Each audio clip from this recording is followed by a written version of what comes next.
He was a dangerous person. Nobody knew what he was going to do. And he just walked in there in front of witnesses and shot the man in the head. In 2009, we interviewed gangster and former Kray associate Freddie Foreman. Everyone happy?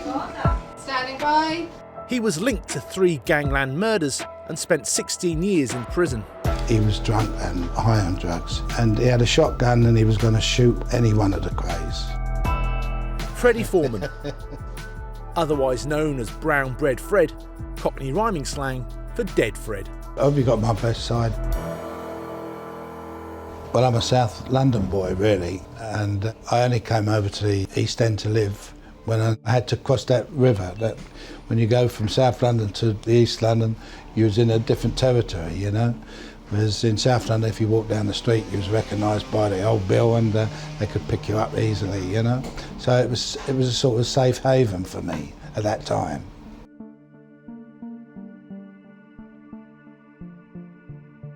It's always had that charisma, the East End.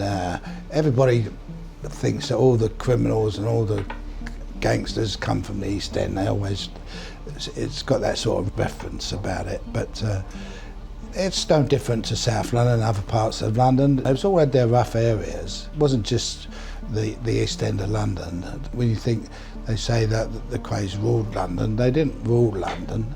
They was just part of London that they were well known and respected.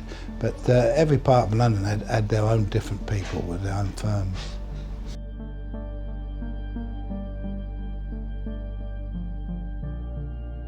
I met them through Charlie, their brother Charlie, who was older than him, and the oldest brother. And he, working with a buyer who used to buy crooked goods, you know, to put it that way, which covered a whole range of different things. And he used to come over to South London to buy these and to sell to the East End. You know, the poor families used to get something a bit cheap. And that's where I first met Charlie. I got to know him. The twins were only young then, but there's something about them that was destined to be notorious, you know, because they was a bit unruly, to say the least. I remember the first time I went to their home, and they were out in the backyard punching the daylights out of each other, you know, and the old man and Charlie had to go out and stop them. They were unruly, but he used to say to me, Charlie, to have a word with them, you know, the twins, and see if he can talk some sense into them. But of course they was too young and fiery. They wouldn't listen to what you had to say. You go in one ear and out the other. They still do what they wanted to do.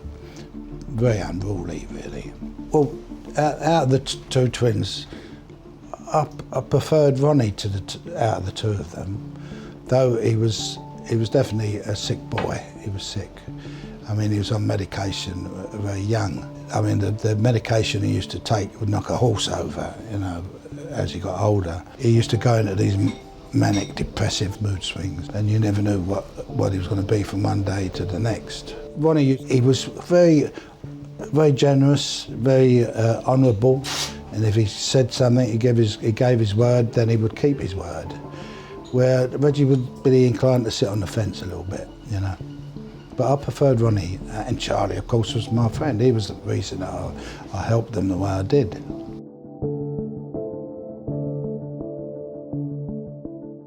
Well, they had the local people around them who was sound, solid people, but they employed people who come down from Glasgow and different parts of the country who had no pedigree. In London, you know fathers, you know, uncles and grandfathers, and you've got this history that you can go back on from certain families, and you know they're sound and solid people because they come from that background.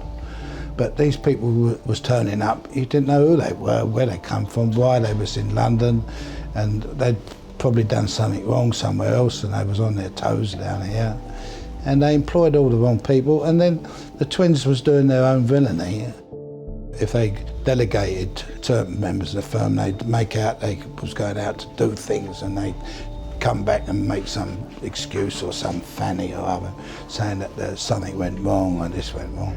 But they did most of their own villainy. And I'd say, why are you doing what you got these people for if you're going doing your own business?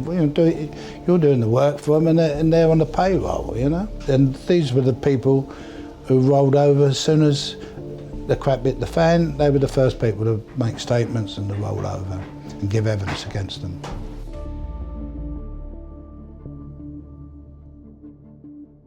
Oh, they were, yeah, they were.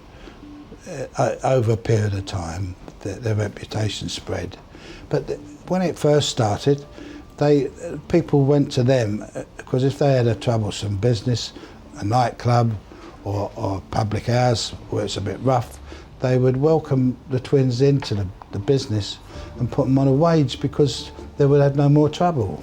You know, it was a sort of protection business that was beneficial to both sides. If somebody had been burgled or robbed, or someone on the manor was screwing up people's houses, they would pick them up and have a word with them.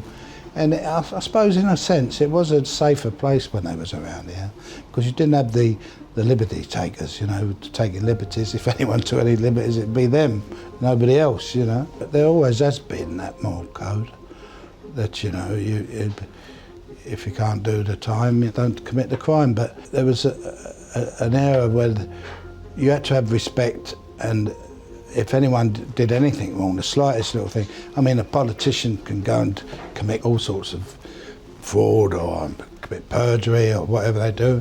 I won't mention any names, but then a few weeks of months later, they're reinstated and they're back in business. But in the criminal world, if you commit one mistake, that's all you've got to do. If you made a statement and give evidence for the prosecution, that would live with you till you go to your grave.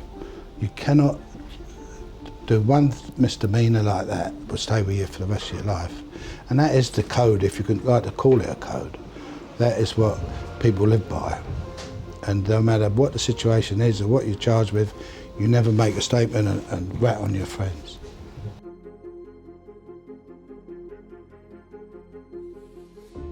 There was always celebrities coming over to see him. Barbara Windsor was the first one, of course, because she became a great friend. And she helped my son Jamie out in his career when he started acting. I mean, there were endless people coming over. I mean, in all the boxing world, like all the fighters from America, all the top fighters, Rocky Graziano, Archie Moore. I mean, you met all the top fighters, I was very impressed because I was very excited about meeting people like that, more so than the stars, you know, and the old timers like Ted Kid Lewis, Jack Kid Berg, and all from the East End, world champions, you know. Their reputation spread even to America. I mean, I met Judy Garland, I met Sophie Tucker, I met Jane Mansfield, and Billy Daniels, the people that I met through just being associated with the twin. Because when all the stars came over here and appeared at the Pagao or different shows in the West End, they always sought out the twins for some reason or other. I don't know why, but it wasn't as though they were supplying them with drugs or anything, you know, to get any drug. They wouldn't touch anything like cocaine or puff. They never used anything like that.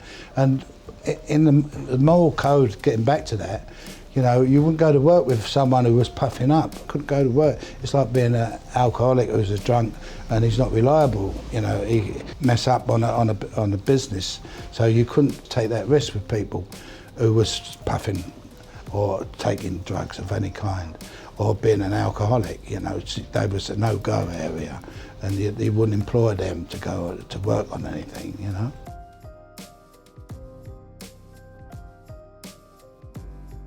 Well, I just don't know what come over Ronnie. That's why I say on those drugs, when he got these manic urges on him, he would go out and do something really dangerous. He was a dangerous person, and nobody knew what he was going to do. He just went and did it. I mean, he just walked in there in front of witnesses and loads of people and shot the man in the head, you know. And it's a miracle shot because his blinders about. He couldn't see to drive or anything. It was just a fluke, really, how he did it.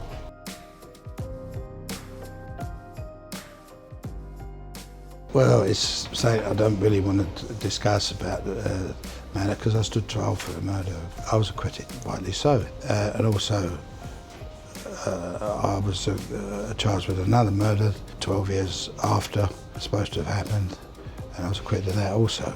You know, I don't want to really discuss or talk about things like that because there's always people, families who it's always somebody's husband or somebody's son, isn't it? You know.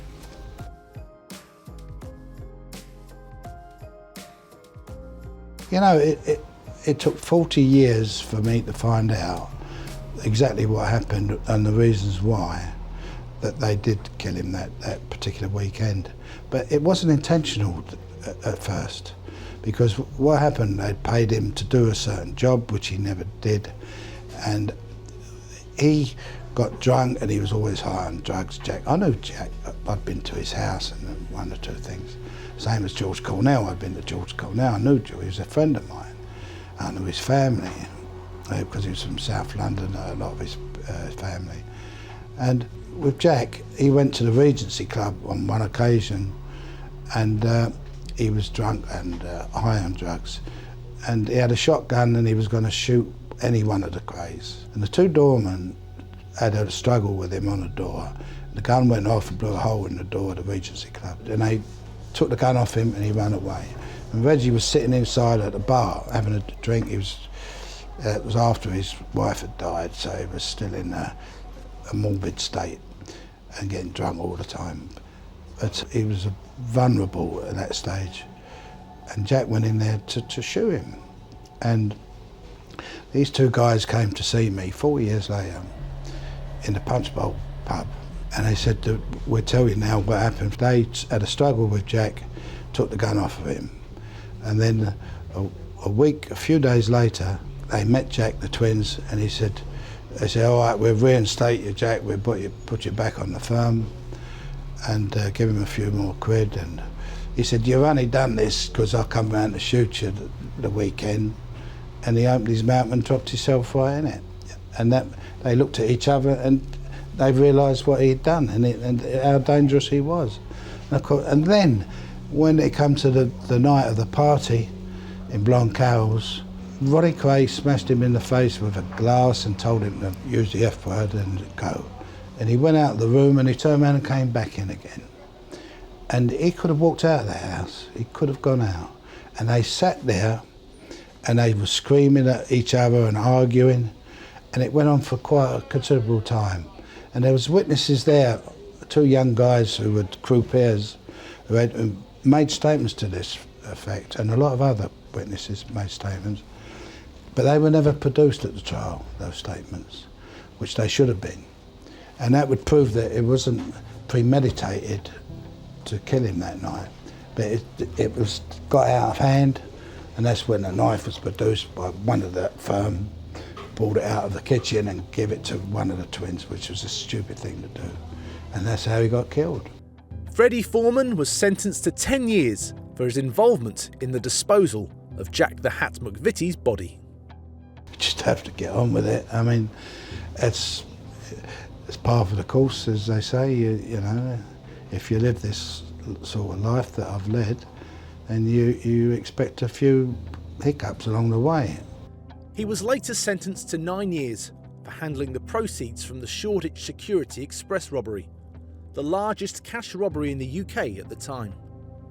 And I paid my penalty for, I spent about 16 years inside, so I've had 2 10s. And I was at the Old Bailey in 1948 on grievous bodily harm, you know, #1 court, and I've always appeared at the #1 court. It's like people, when they say, I was on Broadway, if you was a singer, I was at the Old Vic, if you're an actor.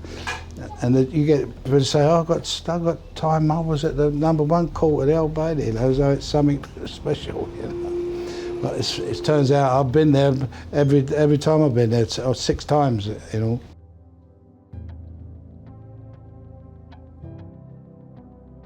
The reasons was really Charlie was the one who always came to me and said, can you help the twins out? They're in trouble, they've done something stupid, they've done something silly. I mean, when Jack the Hat, I was in my bed at 3 o'clock in the morning. I was asleep when all this thing was going on. And they wanted me to help them out, to clear up the scene afterwards. But Ronnie used to send over, I saved a lot of people from being injured and being killed, really, because when he was in these moods, I used to talk him out of these things, say, you're just a silly one, what are you doing this for? It don't represent this. Why jeopardise people's liberties? Why people got to clear up after you, when you've had a manic turn like you're doing, pacing up and down, smoking a cigarette with the braces on up and down like a caged lion, And he used to send people out to go and pick people up and bring them back, and to somebody's house, somebody's front room, and say, don't find them. And they used to come back and say, no, we couldn't find, they wasn't there. He'd say, did you go to that club or this pub? They say, yeah, but, it happened on one occasion when he got me over there, and I talked him out of it. Everything was sorted all right, he's calmed down. He'd sent people out to find a certain person who was a good fellow. He's still around today, and I talked him out of doing it. And just as I'm about to leave, the doorbell rings. Oh no, they haven't come back with him, have they? But as soon as I opened the door, I would have pushed him in, made him run. But they winked at me and said, it's all right, we haven't got him, we haven't pulled him back. And he was a face and a good fellow, a good chap. But these were these situations that was really getting out of hand, and I used to say to Charlie, I can't have this anymore, this is ridiculous. You're jeopardising everybody involved over him on these bloody drugs that he was getting prescribed, Stupid. But they seem to be on a course that, self-destruct, say, or whatever, especially after Reggie lost his wife. It was on a downward spiral,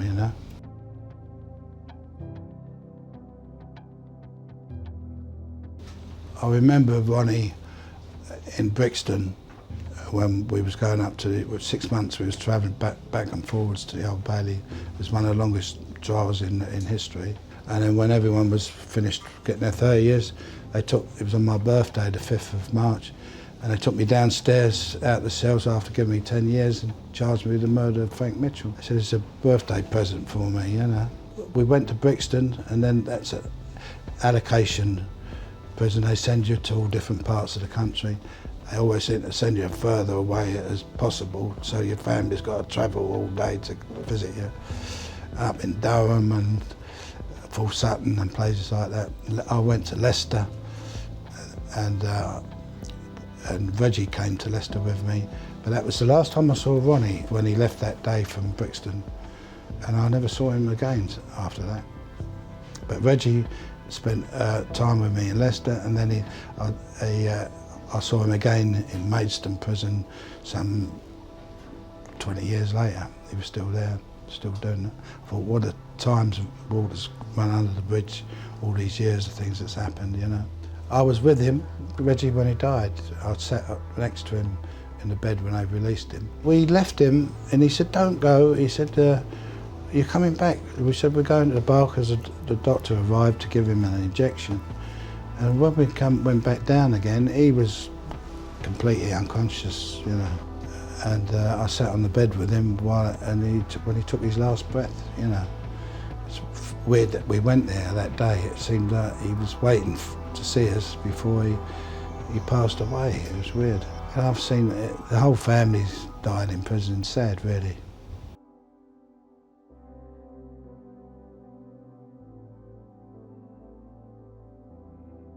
Well, don't commit crimes or form gangs and protection rackets. That's the message. Well, the police made sure that Charlie wound up getting arrested years later, who never saw any drugs or wasn't involved in drugs, but got 12 years when he was 72 years of age, and he died in prison as well. So what sort of a legacy is it leave for young generations who are coming through to say, well, look what happened to them. You want to follow in their footsteps? The three brothers all died in prison. Sad story. And it doesn't advertise committing crime, does it? I suppose that's what they intended. Freddie Foreman is currently in his 90s and living in North London. On the 6th of May 1968, the Kray twins, Ronnie and Reggie, were arrested for the murders of George Cornell and Jack the Hat McVitie. In an operation led by Scotland Yard's Leonard Nipper Reid, their entire firm was also hunted down and arrested, including Freddie Foreman. 200 odd years was dished out that day in that court, all for their stupidity. It came as a complete shock. This is his story about life after nearly everyone in the firm was arrested for murder. I never saw another prisoner apart from the people I was in that wing with, and I never saw a blade of grass or leaf of a tree, so I was there for 4.5 years. It was a great time in after the war, you know, and there was a lot of money to be earned then, you know, with all the electrical goods coming into the country. We'd never seen Hoover cleaners and washing machines and refrigerators, but everyone wanted them, didn't they? And if you could supply them at a third of the price, that was, you know, there was exorbitant prices for the normal person in the street, the working class. And I used to come and buy all the gear. I used to have all the electrical goods and anything crooked, you know, jump up with the lorries and all that stuff. I had about 4 lockups at Herne Hill and dotted about over in Roman Road. For Charlie, I got put in a lockups down there, back of a public house. There's a big lock. And petrol stations, they used to put these lockups there and used to rent them out, and then they'd load them up with all the gear, all the crooked gear, you know, run them straight in there, and then make the list up and who's getting married and whose birthday is it and whose anniversary is it, and then you'd supply the goods to make it pleasant for them at a cheap price. And it was a thriving industry for people like myself, you know. We could empty the Krays and all them electrical shops for them and sell them at a third of the price, you know. He was a buyer, Charlie. He worked for a big buyer. He was only working for this guy, Mr. Stan, who was a buyer. He had the money, but Charlie was young then, he was working for him. But that's how we formed a relationship, and that went on for years. So we made quite a bit of money and got popularity. I've always, you know, when I was a teenager, I had a bit of a reputation. I was boxing for the Battersea Boxing Club, and I had a bit of a following, and a lot of screaming girls are there, used to come.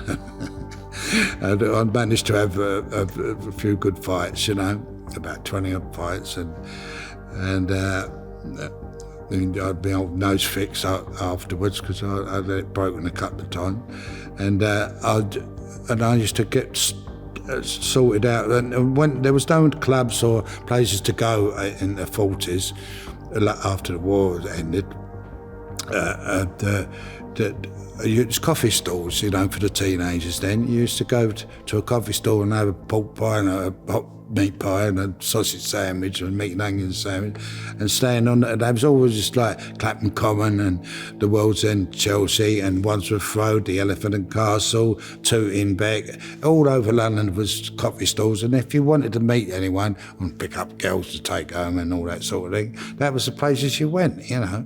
And then, but there was always little squabbles and little reputations made, and I found myself not doing it myself. Oh, Fred could beat your man, and you go down the side of the coffee stall, down the side of the road, and have a straightener. They'd make a circle, and you'd have a straightener, a fight, you know, like bare knuckle fight, you know. That was how your reputation, you know. I fought in all every one of them. What I just mentioned, I had a fight in every one of them.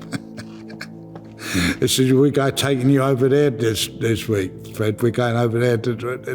I was being manipulated even then. I'm a sucker for being manipulated, me. That's why I kept out. I'm easily led, you see.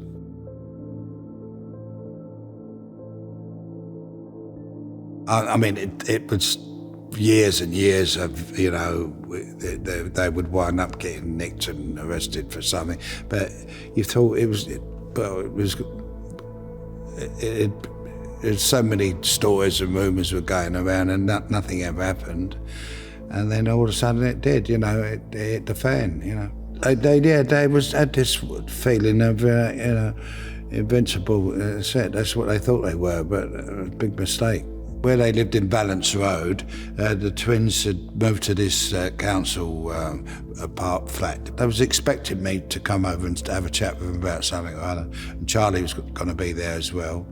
And so I hadn't seen them for quite some time. So when I arrived there, I would go into the building and I'd come out of the lift and there's a street door laying there and it's full of police officers, all uniformed coppers.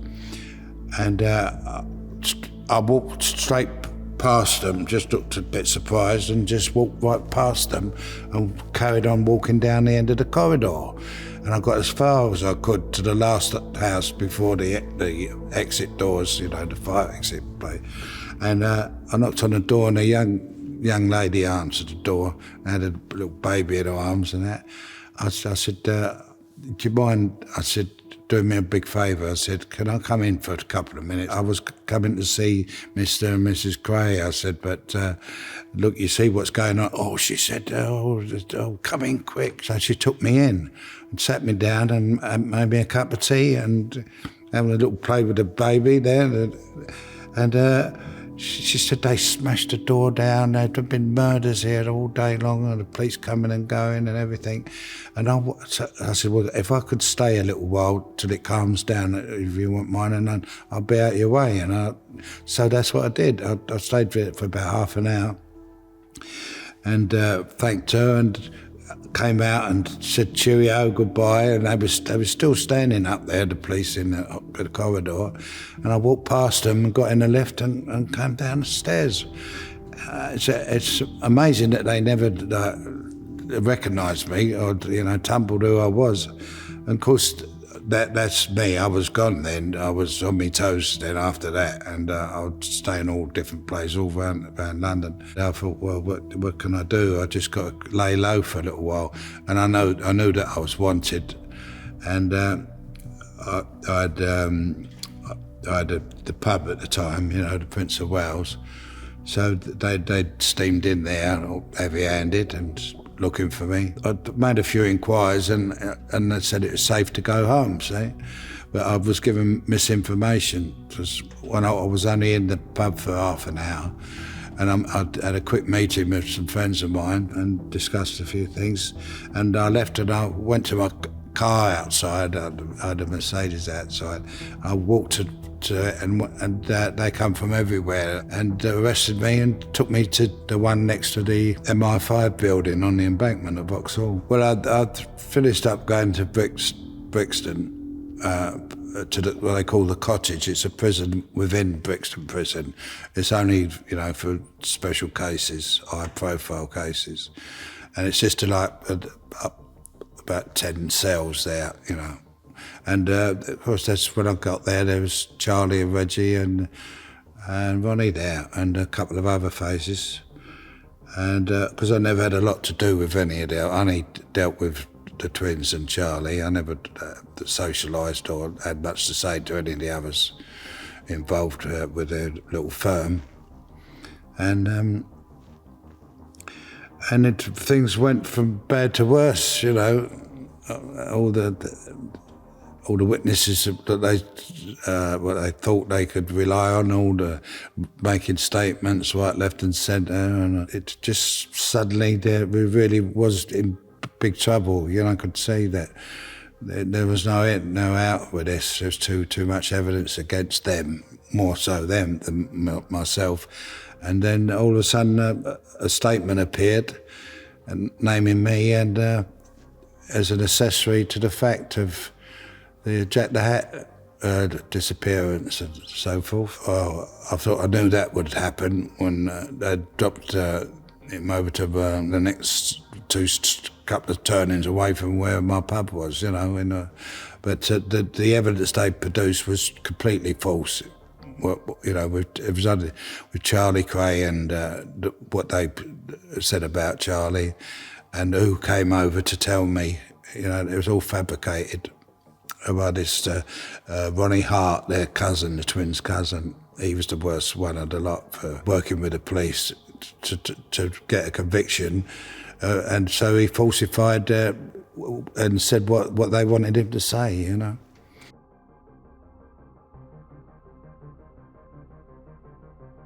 I mean, they wanted the lesser people on the firm to take responsible for major crimes, you know, and they was going to settle for fraud cases and expect them to stand up and say, no, we did this and we did that for the serious crimes, you know, really ridiculous thing to do, you know, to think you could manipulate people that way and get them to put their lives give their lives up in prison for you, you know. It was ridiculous what they had in mind. I don't know where they got that idea from. I thought it would work. I wish I'd never met him. Only Charlie introduced me to him, you know. I wasn't eager to meet him then. When I knew Charlie years before I met the twins, and I heard all about him. I don't really want to. They want to meet you, Freddie. I want to introduce you. I'm not bothered. I wasn't bothered about meeting him. Nipper Reed's plan was to get each firm member to turn against the Krays, and it worked. I had about 30 different statements were made to the police, and then they was even coming into one. I was there with Charlie, Ronnie and Reggie in Brixton, and the others were in Wandsworth, but they was getting visits in Wandsworth late at night, at 12 o'clock at night. Nipper Reed was going in, and Kray, and the one who was the second in command of the squad. The murder squad, and months later they was still turning up and making statements and thinking about it, and then thinking, oh, there's a way out of it. If I agree to this or corroborate this evidence, then, you know, they got a good deal. But everybody suffered at the finish. Nobody really got treated leniently. Instead of the two murders being tried separately, the two cases ran together, which meant court number 1 had 10 defendants. Oh, the trial went on for 6 months. One of the longest trials that ever was at the Old Bailey, actually. It's a set a record, I think. We used to get in the meat wagon with the dog handlers and stuff, and we was at the top of the stairs going down to, with all the screws all around us, the prison officers, and they said, Ronnie Kray come out with one, well, when this is all over, I'm going to get myself a young boy and go on a cruise, a world cruise. And so one of the prison officers said, well, if you save up your canteen money, he said, you'd just about have enough money to do it.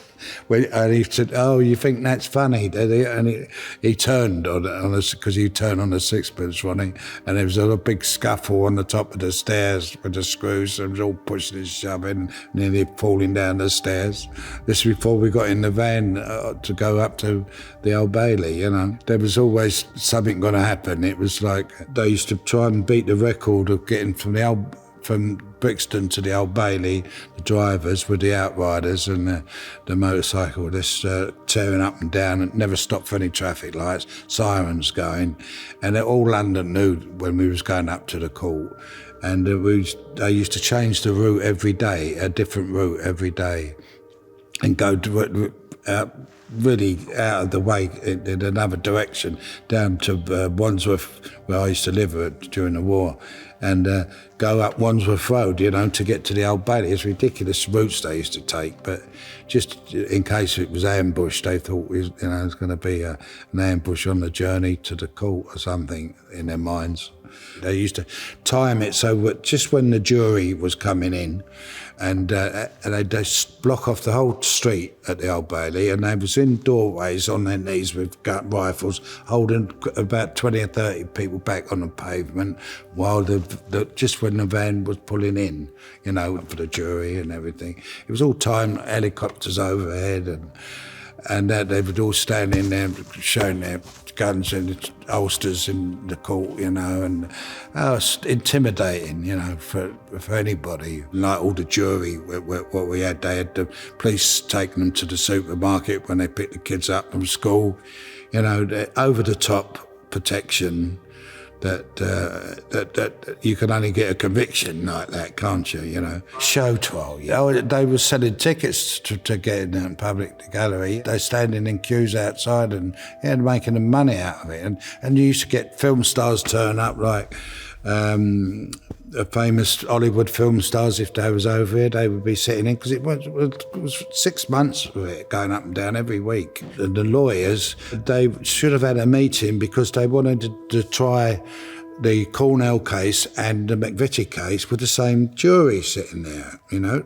And I sat through the whole Cornell case, like a couple of other people, and their names wasn't mentioned once through the whole prosecution case.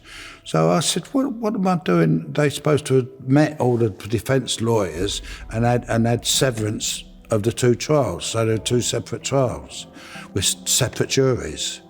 But of course, they're looking at me for about 4 weeks in the Cornell case. And the master was saying, well, what's he doing sitting in the dock there? His name's not been mentioned once. There's no, you know, and that wasn't. My name wasn't even mentioned once, but I had to sit there. And I said, I'm going to not refuse to go in the court. I'm going to stay in my cell. And he said, don't do that. And the lawyer said, you'll upset the judge, you know, and he'll get the needle with you. I said, that's all right, but that's nice, isn't it? Threatening, intimidating me, you know, that's justice for you. Yeah? And that's how it went. And then I didn't even come into it until the right end of the McVitie case, when they said they came and got, when I was in bed when all that mayhem was going on, and same as Charlie was, and we both got out of bed at like 5 in the morning, later, 7 in the morning or something. And it turns out that the one who's supposed to have come over to my pub, this Hart, who's their cousin, one of their relatives, the twins' relatives, and he came to my pub, he said, and he parked. Well, where did he park? He parked on the corner, and Charlie came round and knocked on the door. Which there was no knocker on the door. There's a bell at the top of the bell. He had to stand on the step to ring the bell, but he knocked on the door, and I opened the window, the upstairs bedroom window, which was turned out to be a broom cupboard that screwed and bolted, never been opened since I've been at the pub, you know. He could see round the corner. He had vision where he could sit here and he could look round that corner and see Charlie and round the corner again, and he could witness Charlie knocking on my street and me going in, and then staying in my pub for 5 or 6, 10 minutes and coming out again and driving back to the East End. And that was the evidence that got me convicted. That was all it was. It was outrageous, you know. And it was manufactured. Charlie and myself both finished up with 10 years apiece. I mean, the money it must have cost to put on that trial and the fees they were getting, the defence counsels, they had no chance of beating the trial, but they was there, you know, getting paid what their fees are every day, sitting in the Old Bailey, £600 a day, or about 2,000 quid or whatever, depending on all the lawyers. I mean, I've spent over 200 grand on lawyers in my past, yeah. We was down in the cells, we come up and get the verdict, and found guilty, everyone. And when I went up, he said to me, all right, found guilty. He sentenced me to life. And the prosecution counsel, he jumped up, he said, Your Honour, you can't give him life. They changed the law in 67, I think it was. We was arrested in 68. So it was only a year or so previous to that when they could give you for knowingly, you know, that a murder's were going to take place. But after the fact, didn't carry a life sentence. But he tried to life me off, and he would have done if he could have got away with it. He said, well, what's the maximum? So he said, 10 years. He said, 10 years it is, take him down. Like that, yeah. And then that, of course, Charlie went up and he gave Charlie the 10 years. It's for that visit on that morning. We was both in bed when all that was going on, just fast asleep. He imagined the doom and gloom, and they put us in one big holding cell, and of course everyone was commiserating with each other. You know, that's nice. What they come and took me out. They said, once you Foreman, come out. And we went to the charge room. And when I went into the charge room, I've just got 10 years, and this was my birthday. And they said, Oh, as my briefs are standing there, the QC and the juniors with their wigs in their hand and looking all miserable and ashen-faced. And there's all the robbery squad all in there, all chuffed as anything. And I said, Foreman, happy birthday, many returns of the day. They said, we're now charging you with the murder of Frank Mitchell. I said, what you got to say? I said, no comment. And then my lawyers went like this, don't say nothing. And I went back and told him, and so I've just been charged with the Frank Mitchell murder. And that's after getting the 10 stretch, that day. We all go back to the prison, but now they set a date for the Mitchell trial, and Reggie and Ronnie was in the dock as well, because they was accessories before the fact date they had them on, And there was just me and the twins sitting there facing the murder trial of Frank Mitchell, who was the most dangerous prisoner to escape from Rampton Mental Institution for the criminal insane.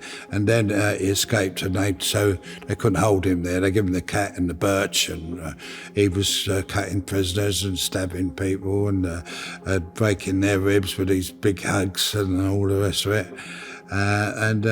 They said they put him in Broadmoor, and when true to form, he escaped from Broadmoor, and he was on the run, and he got arrested again. This is all going over a period of years, obviously, and now he's escaped again from Dartmoor. Now, they got the army out with rifles and looking for him, shoot him on sight, lock up your women and children and your dogs and your cats and whatever, your budgie as well. The army armed guards combing the moor for him, but he was already in London by the time they hit the news, and the TV and so forth. And then now I'm charged with his murder. This is a man who's got not only got a knife, a hunting knife, he's got a Luger pistol, right, with 6 bullets, and he's going to take 6 coppers with him rather than go back now. He's escaped 3 times. He's never going to get out of prison. He's going to die in prison, This is what he's got in store for him. But then all of a sudden, he turned into the gentle giant, depressed, and he fed the ponies. He used to take his food from the Dartmoor and feed his own food and feed the ponies and ride them. And then he used to mend all the prisoners' radios with his big hands and fingers. And he was a right, lovely little boy, model prisoner. He changed completely. It's amazing how the press can change their minds when they want to, Well, I had to deal with it, didn't I? And it was a long drawn out. But the jury was all from Tower Hamlets and that. I think they'd seen enough and knew what had happened in the previous trial. My defence was put together properly this time and not relying on chance, And of course I was found not guilty, which I was highly delighted and pleased about that. And but I still had the 10-year sentence to do. So I spent up in Leicester Prison in a special unit up there. When I arrived there at Leicester, Charlie Richardson come home for the judges. I said, you'll be about another hour. We'll have a cup of tea ready for you, Fred. You hungry? We'll make you a sandwich and all that, Charlie. And it was, it's nice welcome. And it won't be long now, mate. They'll open you up. And I was locked up for a few hours in this unit. It was only 7 prisoners in this one unit. It was a prison within the prison, again, like the one in Brixton, only more secured. They reinforced the walls and the floor. It was completely over the top, because she wasn't going nowhere. But I never saw another prisoner apart from the people I was in that wing with, and I never saw a blade of grass or leaf of a tree or a bird. The only bird I saw was a budgery, a budgery guard, And that was like that all the time. Every night they used to come round, every 15 minutes, they was coming around with the bolts, rattling the bolts, checking all the locks and the bolts, which makes a right racket. You're supposed to be asleep. And that hot water pipe was lukewarm. There was no heat in it at all. You know, you could hold it and it was throwing off no heat at all. And we put a jug of water there, and that was ice, frozen in the winter with solid ice. That's how cold it was. And you laid in the bed, if you put the sheet over your ears and your face to keep warm, right, and your hands to keep warm, they would, through the Judas hole, they'd be banging on the door, flashing the light on and off, flying off. We had the blue light on as well, but put the main light, that light flashing on and off. And show your hands, show your face. Now, where you gone? Where you been? You know, you ain't gone nowhere. You're laying in bed. But you had to show your hands and your face. And anyway, the governor comes in with the chief, with all the braid and on the hat, and the chief of the screws. And he had a reputation with all the other prisoners, being really nasty governor. You know, wasn't one of the most popular governors in the prison system. But he said to me, if it's true what you're supposed to have done, Foreman, he said, you need a medal the size of a dustbin lid. I might as well drop dead if that is not the truth. I said, well, how do you expect me to answer that, Governor, you know? I said, I've got no comment, like all my statements, no comment, no comment, no comment. But he said, is there anything I could do for you? I said, I don't, nothing that's done any better than what the other prisoners are getting. I said, I don't want no special treatment. I said, but I said, come and see me in a week, just time to come down. I said, I might have a few ideas, you know, and laughed it off and made a joke of it. And sure enough, I finished up with it. The governor got the kitchen to send us over the food so we could cook it ourselves in the kitchen. And he used to send us over the tins of tomatoes to make our spaghetti bolognese and a lump of cheese, which is not eating prison food. And he got his local butcher to ordered joints of beef and steaks, and he was getting so we could buy through our canteen, and he was really helpful. And so I've got the boys to write. Got a letter. I got the boys to sign it and thanking the butcher for his, help and generosity, because he never overcharged us or anything.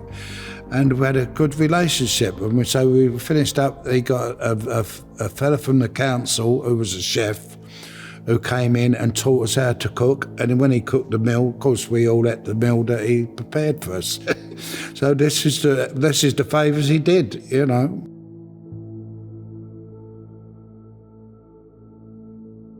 Well, Reggie was with me, and Ronnie went to Durham. That was further north. The next time I come in contact with Ronnie was in his coffin at his funeral. I never saw him again from when he left Brixton that day. But Reggie was with me, and he wouldn't come out of his cell and come and watch there was a television, to share television with the other prisoners. But he never socialised. He was locked in his own thoughts and writing letters and still trying to make a few quid, money orientated. And he wouldn't let Charlie do anything. He was the main one, Reggie. He was thought he was the brains of everything, which he wasn't. They used to get these feelings, and they knew there was something wrong. And sure enough, one he would be miles and miles away in another prison or down in Baltimore, and he's having a bad day, and he would feel it. It was weird. That was weird. That this strange thing that he knew. I've got to ring him, mate. There's something's wrong. I've got to ring him. Got to phone up to Nick and all that, and it would be right. There was a bit of trouble. Ronnie had kicked off or got himself into trouble. He smashed a guy up with a bottle of. They come out of the cell covered in blood, but it was a bottle of tomato sauce he'd hit him with. So everyone, it's a terrible state he's done to this fella. But things like that. he'd have a bad turn if he's never kept up the medication, because he wasn't, mentally stable, Ronnie. He had these terrible moods, and it's Stemetel was this drug that he was on, and it's very powerful stuff. And without that, one particular night, Wally Garlick, one of the firm, come over to pick me up at the pub and Ronnie wanted to see me urgently. I said, oh, it's urgent. All right, I'll come. Right. And he got in his car and went over to East London. So when I walk in the kitchen, there's Clark, his wife. There was an elderly couple, and she's making tea and sandwiches, and she looked round and she was shaking, And then I walked into the living room, and all the usual suspects are sitting around the room, and Ronnie is pacing up and down like a caged tiger with his braces on and just puffing his moons, What's it? I said, what have you got me over here for? What's the problem? So he won't tell me. He's just walking up and down, puffing on his cigarette, really in a fucking state. I said, somebody tell me what I'm here for, He said, he's going to shoot this fella who I knew. I said, he's a good guy, Billy Gentry. He's still alive today. I said, what? He's going to bring him here and shoot him, and he's got a gun in his trousers. And he's going to bring him over. He sent 4 of his firm out to pick him up and to bring him back on some pretense or other that he wants to see Ronnie, or Ronnie wants to see him. And when he comes in there, he's going to shoot him, kill him. I said, that ain't going to happen. I said, what do you got me here for? So it's to try to clean up your mess after you've done the deadly deed. You want me to clear up after you, And I said, it ain't happening. I said, I'm not doing it. I said, and there's nothing that can be done anyway. It's impossible. I said, you can't just do things like that off the top of your head, And I prevented that happening. If they'd have come back, they was looking for him all over the clubs and pubs. And they went out four-handed to bring him back. And when he brought him back, he was going to be a dead man, But this is one of his mad, crazy ideas. So I got him quieting down on his sit down and relax. And everyone in the room started to relax and sit down, and you could see he was getting calm now. And all of a sudden, I said, well, I'm going now. I said, I've got to get back to the pub and got to shut the pub up, and do the till and all the rest of it. So I just turned round to go, and the doorbell rings. I went, oh, he's up out of his, now he's back on alert again now. He's back in his mood. And he's getting all excited. And everyone in the room's going, oh, for God's sake, they don't want to see it happen, do they? But they can't stop it, And they got to do as they're told, Well, I said, I'll answer the door, I'll open the door. If he's there, Bill, I'm going to tell him to run for his life, But they looked at me and they winked at me like that. And they said, we couldn't find him, Fred. We weren't here now. He said, do you look down the windows? Do you look down this club? Did you look down there? And they said, we looked everywhere. He's not out tonight. He's just not out. He's not out. So he said, I said, that's it, you don't need me anymore. I said, I'm on my way. I'm off now. Tell everybody, I'm out the door. Couldn't get out there quick enough, And then I drove back to the pub. I said, don't you ever do that to me again. I said, you lure me onto one of them meets like that. If you see what's going on, you can't fucking find me. Excuse me. You can't find me. I said, don't you ever set me up like that again. I had the hump with him because he should have marked me card what was going on,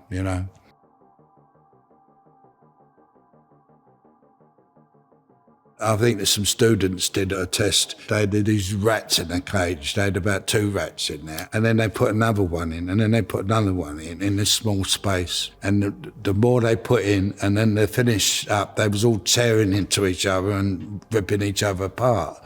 Not comparing that humans to rats, but after a while, people get on your nerves they're making a noise splashing when they're washing where we had to wash, and you was cambered up with 2 screws at that end, 2 screws at that end, and 2 screws in the centre, and cameras in the recess in the toilet. You had the cameras on you.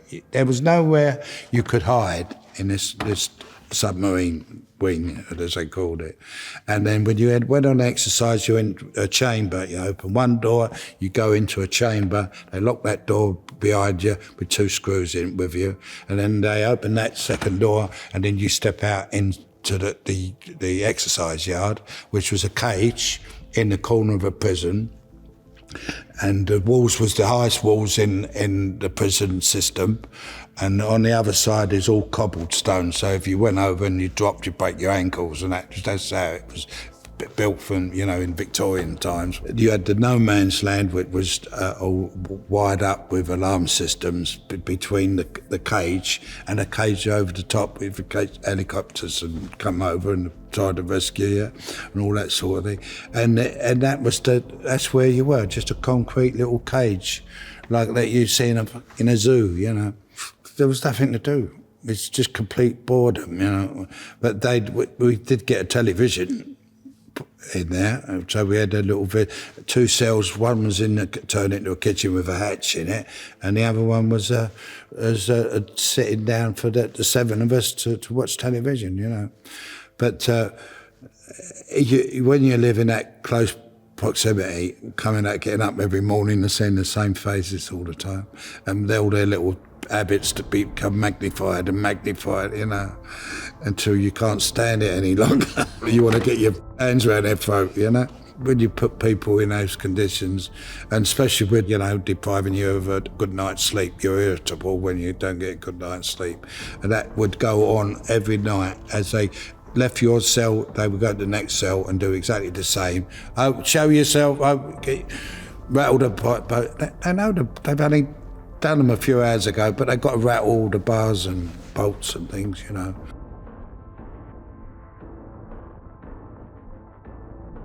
They were the first ones to start writing books. Reggie Kray was the first one to talk about eels and fishes, where the bodies went in the channel. He wrote about it in his book years and years before it, became an accepted thing. But at the end of that 10-year sentence, I had 9 months left to do, and I was still on Cat A. And unfortunately, Ronnie, one of the Barry brothers, who gave evidence for a week and was arrested for armed robbery, was in Wormwood Scrubs, and I was on escort, because when you went on exercise, you had dog handlers and several screws around you, and they changed the exercise yard every day, so you never went to the same one, like 2 days running. And as I went through this exercise at the other side of the prison, he was there on remand, and he was like kicking a ball around with some other prisoners on the concrete yard. There was no sports fields in the Scrubs. And they had remand prisoners there. They never used to, but they was getting overloaded with Brixton, so they was putting remand prisoners there. And I saw him, and I just couldn't help it. I broke from the escort and attacked him in the middle of the exercise yard, and we wound up with a big pile of bodies with screws, and the other guys who was with me, they was lifers and long-term prisoners, 14, 15 years, a couple of they joined in, and it was one big heap of bodies and dogs biting our houses and everything in the middle of the exercise yard. That's just before Christmas, and shirts were ripped off and all showing our torsos, sort of thing, It wasn't a pretty sight. And I finished up down the block all over the Christmas. For about 3 months I spent down the block over it, and bread and water and stuff that they used to do, on special diet, 3 days on, 3 days off and all that. And they'd lock up all the time, we banged up 24 hours.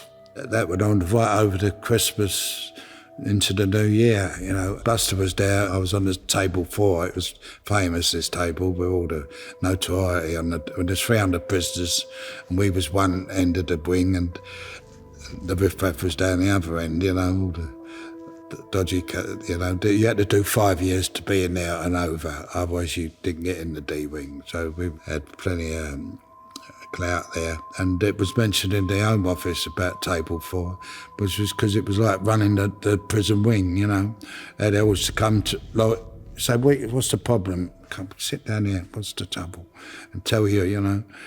And they're putting the pressure on, someone's being bullied, or, you know, forcing them to get money out of the canteen or owe them some snout that they borrowed and never paid it back. We was doing it all the time, you know, sorting it out. Most prisons are on the star system with the centre, and they go off to the centre, the circle, so they can, the chief or the governor can look, or the prison staff can look down each wing and see what's going on, if there's anything's happening. But this one was in blocks, Woven Scrubs, that's how it was built. And but the trouble was that when the kitchens was in the furthest block, and I had to bring the food from the kitchens right across the yards of all the other blocks to get to our D wing, OBCD. And the time we got it, it was freezing cold, you know. So anyway, we had to kick off about that. They all righted it, but we stopped them smashing up the toilets. They get their wildies up and they start going berserk, and anything they can smash, they smash, and they're doing their own, you know, your television, you're never going to get another television for 6 a year or something. So why smash the television up? Why smash the toilet up? When people want to use the toilet. There wasn't enough toilets anyway, and toilets were out of use. You'd have 3 toilets there, and only one working out of the 3 toilets, you know. Never used to get fixed, or no money spent on them, you know. And the people breaking their ankles on tiles in the shower room, falling over, and that rotten the place was, you know, terrible state.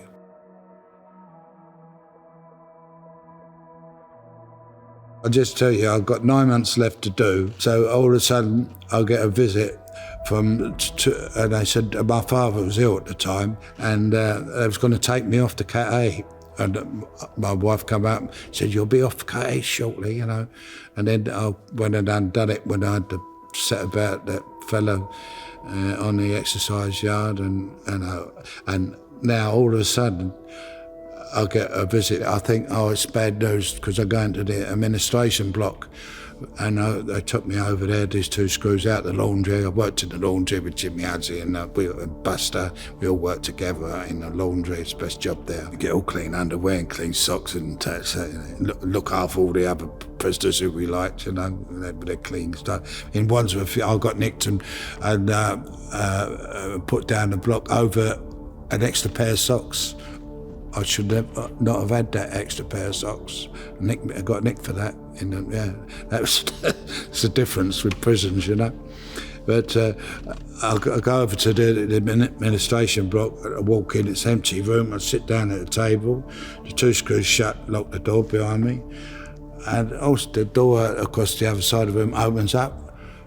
Two guys walk in, straight away I knew who they were. 2 coppers, yard coppers, detectives, inspectors, and these 2 coppers sat, as they come and sat down, I what's this all about, you know? I think I'm going to see the chaplain, to be honest, because my father was like that, you know. I thought I was going to bring some bad news, you know. Well, this is bad news. We want to investigate in the disappearance and the shooting of Ginger Marks. I've got nothing to say to you, and I don't want to talk to you. Get me out of here. Go over to the door, bang on the door, 2 screws are out there.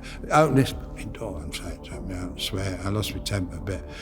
And they opened the door, and I said, "Get me back to the laundry." She set me right up here, and we never did it for me. They was apologising to me. And as they take me away, they said, "Oh, you'll be all right, Foreman. You'll be all right."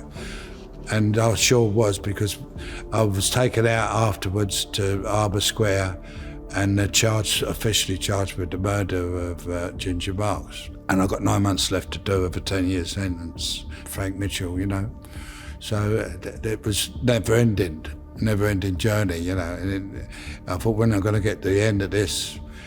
And of course, my wife and the family was really upset. So now I'm came at Old Street Magistrates Court for the committal proceedings, and the two coppers got in the dock. They said when we interviewed Foreman, and they got the bit of paper. His answer was, we told him we was making inquiries about the shooting and disappearance of Thomas Ginger Marks, and they said he answered, "Oh, that bastard Evans has grasped me up.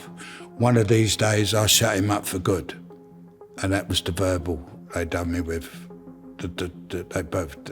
They got in one after the other, and my counsel cross-examined them, and they both said the same thing, you know. And now, instead of going, the parties was being prepared for me to go home and celebrate, I'm now back in Brixton again, after like serving 7.5 years, I suppose, nearly 8 years. Back in that little cottage in Brixton with the same cells as I'd been 8 years beforehand, you know. And there's still the same bath there with the stains in it, and nothing had changed, you know. It was just like going back in time again. And then, of course, I was on trial for a long trial there again. And we went in the number 2 court, and we went through the whole prosecution case right to the end of it. And I thought, that's pretty weak, this case, yeah, because I had 3 other people with me in the dock with me. And it's innocent people. And a guy stood up in the jury and said, "I can't continue with this trial because," he said, I have certain knowledge, and I know some of the defendants, and some fanny it was, and got a retrial. And he was a copper. They slipped a copper in the jury, because they didn't pan out as they planned it to, the case, what they presented. We were just going to start the defence, you know, it was the end of the prosecution's case. So we went back to Brixton, and then we was moved from the second court to the number 1 court again. So we went through the whole prosecution case, and it was a lot different, you know, much tightened up, the prosecution case, in the second trial. So I had to go sit for another trial with that. It was very stressful times, as you can imagine, not only for me, but for my family as well. And they was all suffering with me, you know. Of course, I was found not guilty.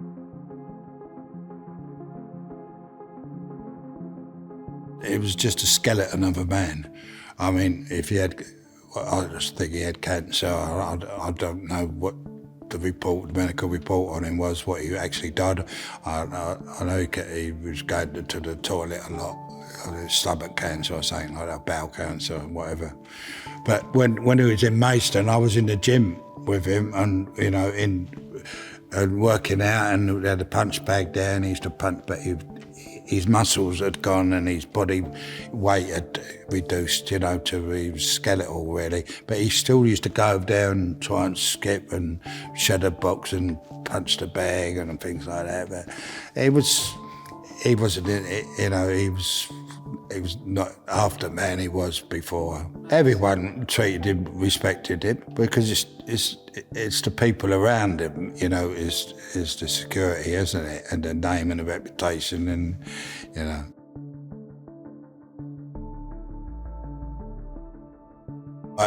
Well, I was finishing off a sentence in Maidstone, coming up to the end of a sentence I was serving. That was another 10-year sentence for another trial and stuff. They said they wanted me to carry the coffin, so I said, okay. Now it's going to cost arm and a leg for the security to take me there. And I said, and they want me in handcuffs. I said, how can I carry a coffin in handcuffs on? I said, please, give me a bit of break. And so they went back to the parole board, and they said, oh, we'll give him a week off. So I got a week off my sentence just to go to the Ronnie's funeral and carry the coffin. The funeral was a big turnout. Well, it was a coach and horses right through the east end of London to the cemetery. It took forever to get there, you know, with the horses and all that. And I know everyone had a drink, and then in the car with me, they was breaking their neck to go to the loo. I said, "Oh, we'll never make it. We'll do it out the window." I was like, anyway, and then we just jumped out. It was going so slow. They were starving. He said, "We'll just cook his pie mash shop there, jump out and get some pies to eat on the way." Anyway, it was, it was had its moments, in real tragic events. There's a bit of humour somewhere, isn't there? So it went off sweet as a nut then.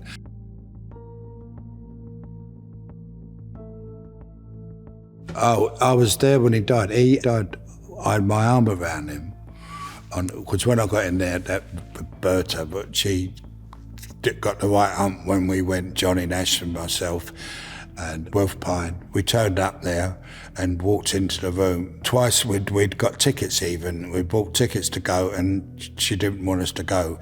And then Wilf said, "I think you better go because, he's on his last legs." So we said, "Well, okay, we'll go." So we sort of, if you say gate crashed it, we just went into the room where he was. Nice view out there on the canal at the back. And a few days pleasantness in his life. But he looked terrible when he was laying in the bed. He was like a skeleton. We was having a conversation, and I said, because he bought a house down in Norwich for his parents. They bought this house, didn't they? So I was just down the road. He was asking how we got there and having a comment, chatting away, really. He was making an effort. It was an effort for him. But he was trying to, be sociable. And then all of a sudden the doctor came in and said, "Oh, he's got to have his injections or whatever." And so we said, "You'll have to leave the room." So he said, "You're not going to keep, you don't go in here, you're coming back." He said, "You're coming back?" We said, "Yeah, Reg, we're just going up to the bar, have a drink, we'll come back down afterwards, So we're not going." So he said, "Don't let it go, So we go up, have a drink, and 5 or 10 minutes, we go down. I don't know if it's like the old coup de grace where you take the 6 injections and that's the last one, I just said, let it go. And then all of a sudden he went,